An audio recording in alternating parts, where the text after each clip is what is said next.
Selamat siang semuanya.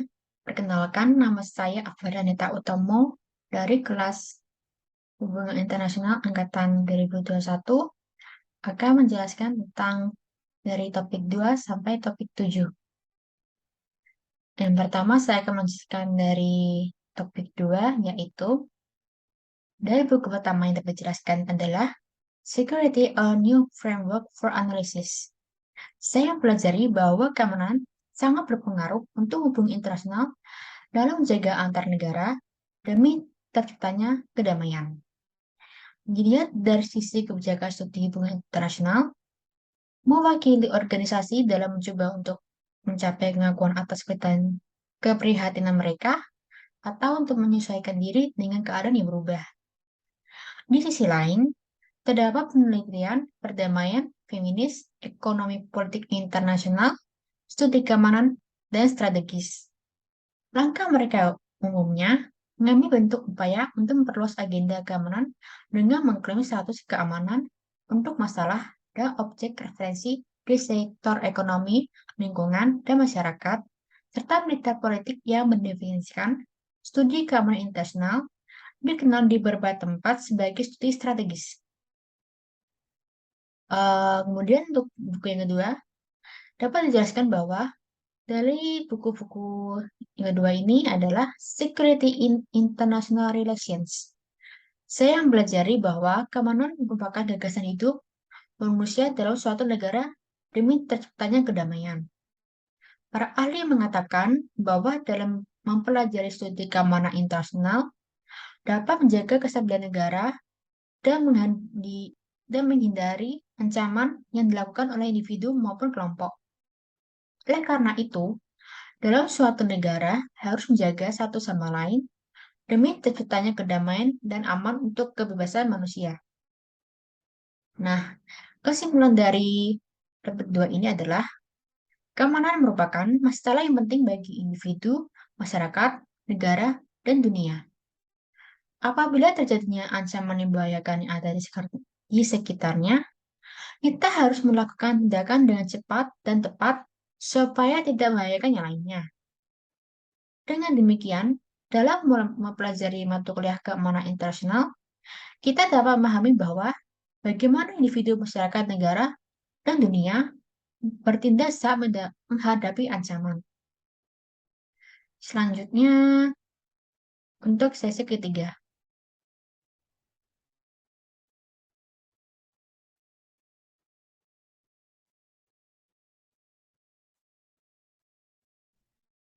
Untuk topik yang ketiga, dalam teori HI kita menggunakan 4 teori, yaitu realisme, liberalisme, institusionalisme, dan idealisme atau kontraktivisme. Pada studi keamanan internasional, kita mempelajari bahwa dari 4 teori tersebut dapat menjaga stability and order. Realisme memandang bahwa dunia internasional selalu dipenuhi dengan konflik kepentingan dan menolak asumsi liberalisme. Berdasarkan pandangan realisme terhadap sistem internasional negara, yaitu faktor utama dalam sistem internasional tidak ada kekuasaan lebih tinggi di atas negara. Sehingga kaum realis merasa tidak yakin akan adanya kemajuan dalam politik internasional. Negara akan mengutamakan kepentingan nasional mereka, dan negara akan melakukan kerjasama jika hal tersebut dapat memenuhi kepentingan nasional mereka. Dalam era modern ini, teori realisme masih bisa dipandang sebagai teori perspektif yang cukup kuat dalam menjelaskan fenomena internasional di masa sekarang dan bersifat anarki. Kemudian, liberalisme merupakan sebuah ideologi pada filsafat dan tradisi politik. Selain itu, liberalisme menghadapi kebebasan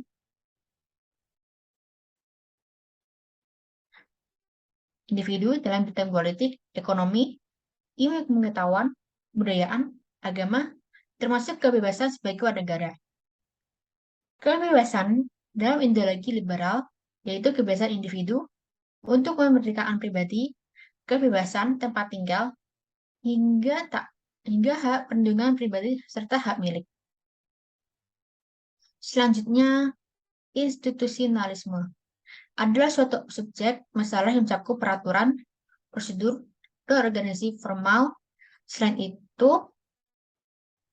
maaf, yang mencakup peraturan, prosedur, dan organisasi formal pemerintahan.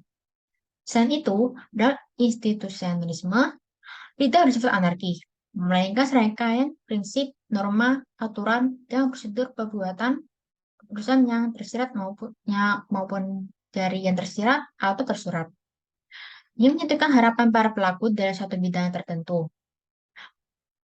Pendekatan ini memfokuskan institusi negara sebagai kajian utama bagaimana organisasi institusi itu, apa tanggung jawab dari setiap perannya, dan bagaimana institusi itu berinteraksi.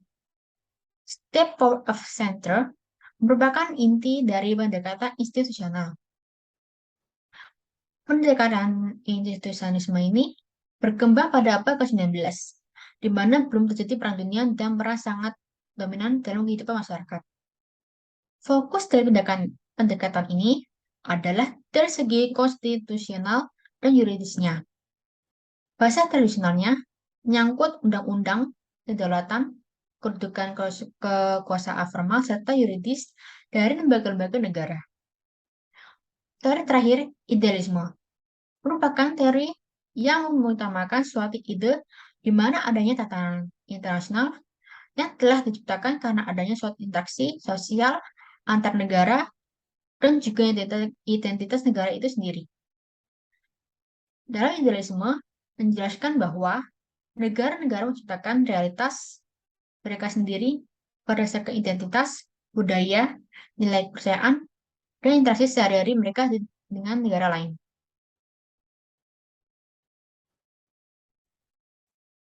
Selanjutnya, sesi 4.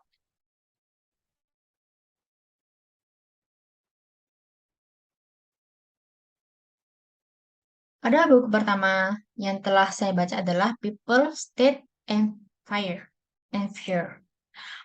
Berdasarkan gambaran individu, dapat dilihat bahwa titik awal yang baik untuk analisis yang lebih luas, sebagian karena memberikan dasar yang jelas untuk menghancurkan ilusi reduksionis bahwa keamanan internasional dan nasional hanyalah perpanjangan dari kebojulan terhadap nasib individu manusia. Dalam keamanan individu, sebagai ancaman sosial dalam suatu hubungan terhadap ancaman tertentu, dari pemindahannya tidak sah atau kemungkinan deflasi di tempat nilai dalam nilai. Keamanan bagi individu tidak dapat didefinisikan dengan mudah. Setiap individu mengalami ancaman yang penting baik dari tindakan langsung maupun secara tidak langsung dari negara. Selanjutnya, dari ancaman negara, jika seseorang menemukan hubungan antar negara dan keamanan internasional sebagai kondisi manusia normal, maka akan berguna untuk menetapkan karakter kontradiksi secara lebih rinci. Ancaman tersebut dapat dikelompokkan dalam 4 kategori yang timbul dari pembuatan dan menegakkan hukum domestik, tindakan administratif, atau politik langsung oleh negara terhadap individu atau kelompok, perebutan kendali atas mesin negara, dan dari kebijakan keamanan internasional negara. Kemudian, keamanan bagi sistem internasional yang dimana terjadinya dapat bersumber dari dalam eksternal maupun luar atau bisa disebut internal. Karena sistem internasional yang bersifat anarki dan karena negara bersifat sumber utama ancaman suatu sama lain, perlu dinilai secara rinci dari keamanan internasional. Maaf, dari keamanan nasional. Terakhir, implikasi keamanan dari struktur anarkis yang tidak menyebar secara menyeluruh. Pola keamanan berkembang di semua jenis, sistem anarkis dalam struktur internasional, dan membuat keputusan, membuat kebijakan keamanan nasional daripada abstraksi lebih tinggi tentang distribusi keamanan dalam sistem. Kesimpulannya yaitu menjaga semua elemen sampai semua elemen aman terkendali dalam keamanan internasional untuk menghadapi ancaman yang berbeda. Selanjutnya, untuk sesi ke-5.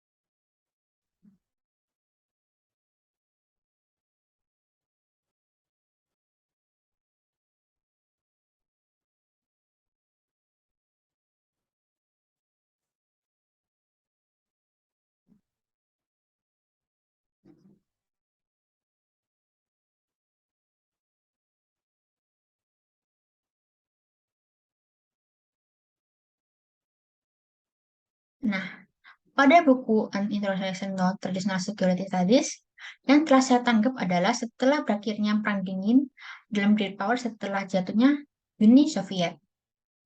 Pada munculnya konflik infrastate, laten, dan sejumlah masalah sosial dan lingkungan yang menimbulkan ancaman berat untuk kesejahteraan negara dan masyarakat, memimpin analisis dan pembuat kebijakan untuk mempertanyakan dasar dari apa arti keamanan.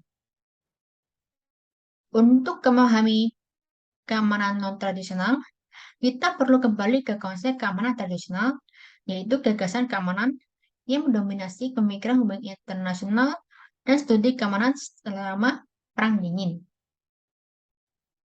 Di bagian tentang terorisme, tetapi pada titik ini cukup untuk mengamati bahwa pembingkaian keamanan tradisional adalah negara sentris dan berorientasi militer.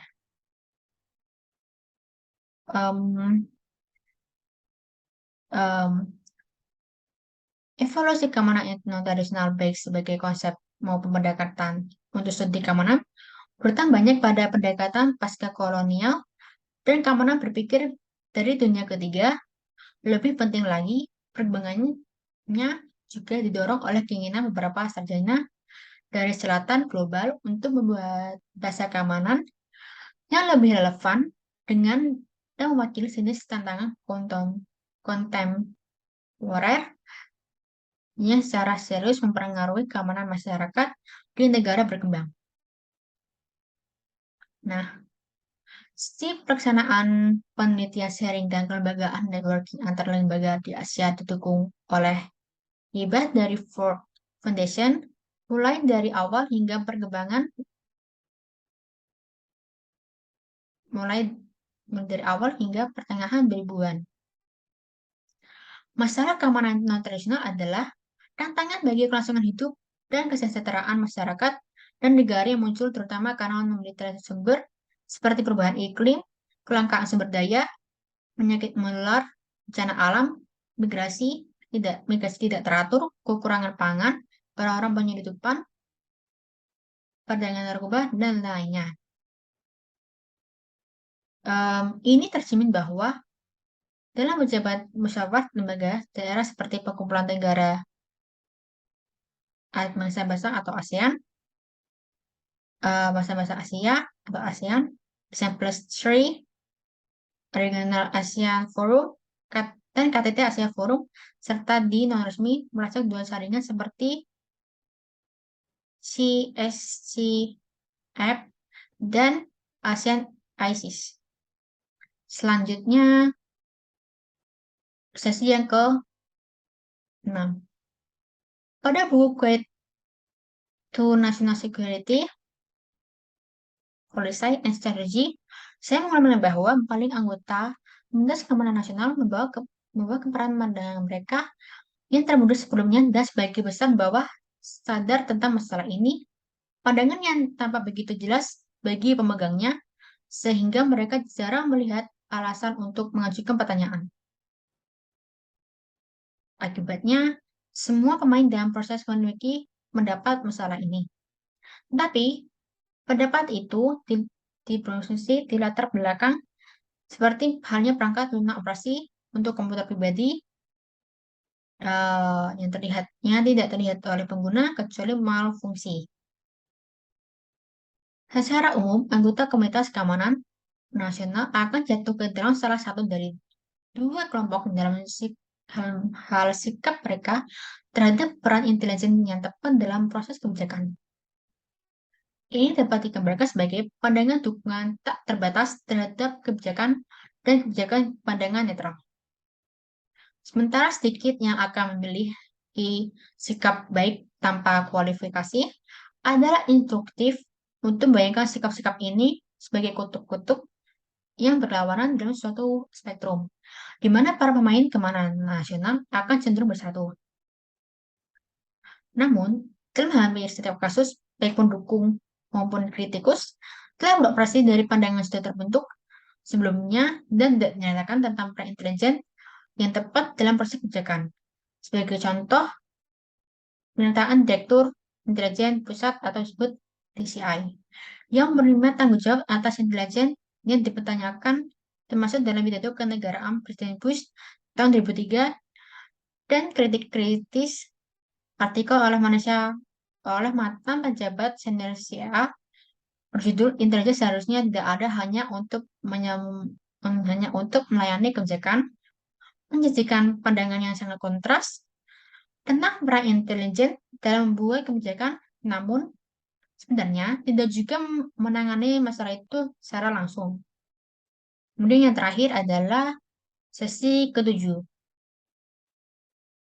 Pada buku Regions and Powers, The Structure of International Security, saya mulai mengenal bahwa dari tiga perspektif teoritis utama tentang struktur keamanan internasional pasca Perang Dingin adalah neorealis, globalis, dan regionalis.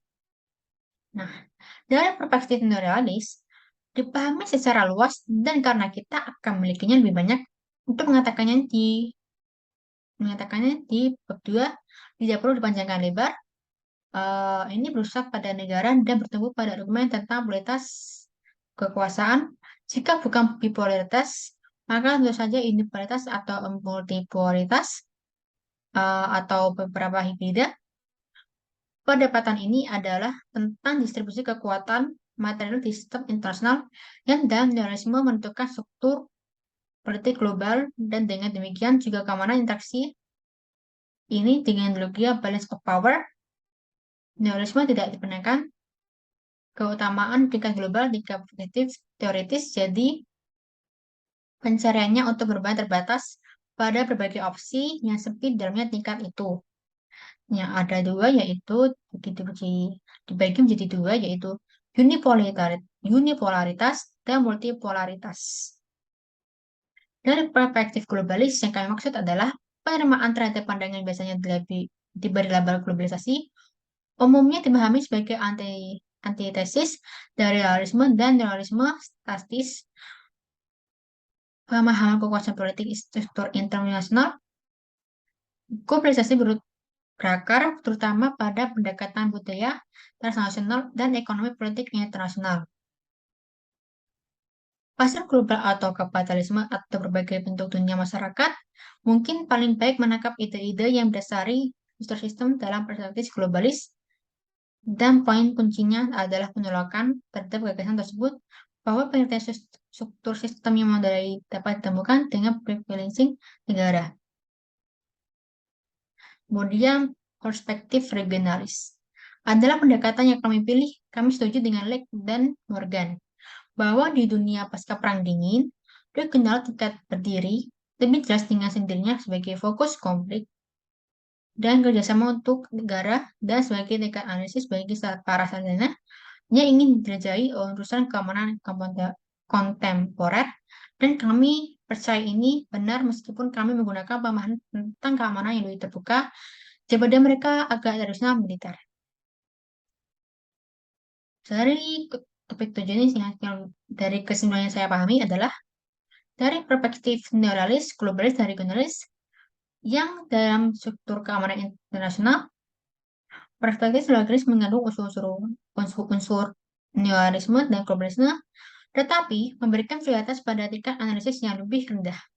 Karena keduanya membedakan neorealis dan regionalis berakar pada teritorialitas dan keamanan.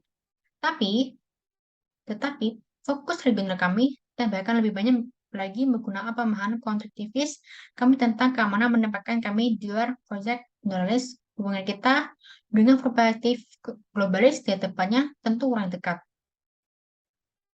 Sekian dari video saya.